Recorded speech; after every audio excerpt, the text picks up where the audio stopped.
for yesterday.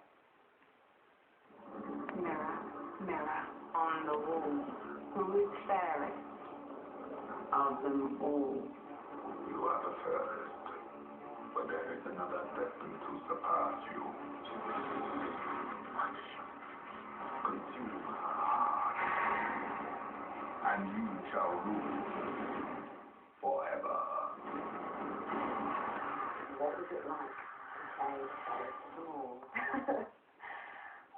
You would think that would be quite a daunting part to take on, but I think the reason why the project was so sort of beautiful and attractive to everyone is that it, not to sound completely cliche, in our film, fair means a lot more than, you know, what you look like, and if you don't have, it sounds so cliche, it's so beautiful, right? If you don't have the strength of heart to back up, you know, your looks, the ugliness seeps out of you.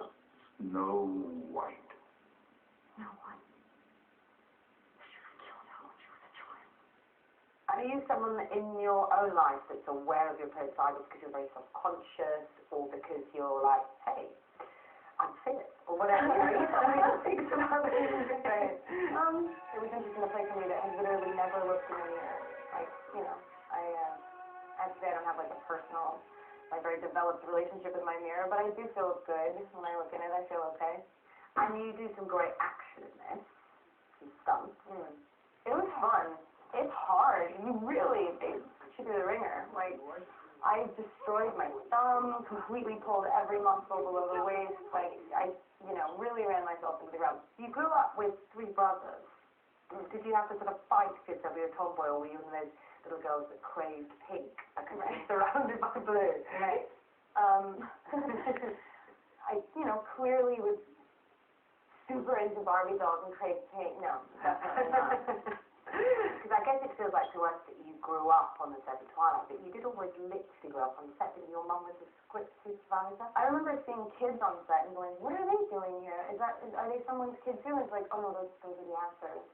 And I was always like, well, why do they get to have a job? That's fun, that's cool. I want to talk to everyone about what you're doing. I don't want to just sit and watch. And you were in the panic room, weren't you? As a little girl, people might remember, with Jodie Foster. What was that like? I mean, Jodie was, she herself is a crew member. I mean, she works, she is another hand on set there to help. It was good that at such a young age I was like, oh, okay, so that's the point. That's why you do it. And she's also just really nice. She's also just like a really great person, and that's pretty important. Now, you just recently turned 22, haven't you? So did you go crazy this year? No. I was quite boring this year, even though it felt as though it was my birthday for like a week. I made sure that I invited my friends out like kind of every night, so there was never one night where it was like, Kristen! So I usually went bowling or something on my actual birthday, which is like the dorkiest thing ever, but it was really fun. And we got one more Twilight movie, which must be weird for you because it's done and dusted, but you're going to go back into that craziness. It's a memory that I really like to look back on, you know.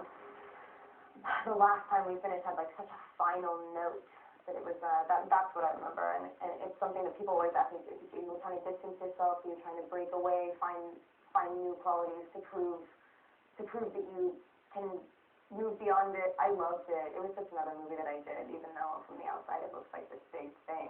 And really, really lucky to have that memory.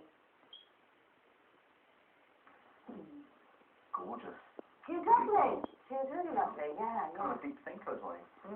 That's that movie in general, I saw it the other day. It's a real dark take on that classic tale. It's fascinating.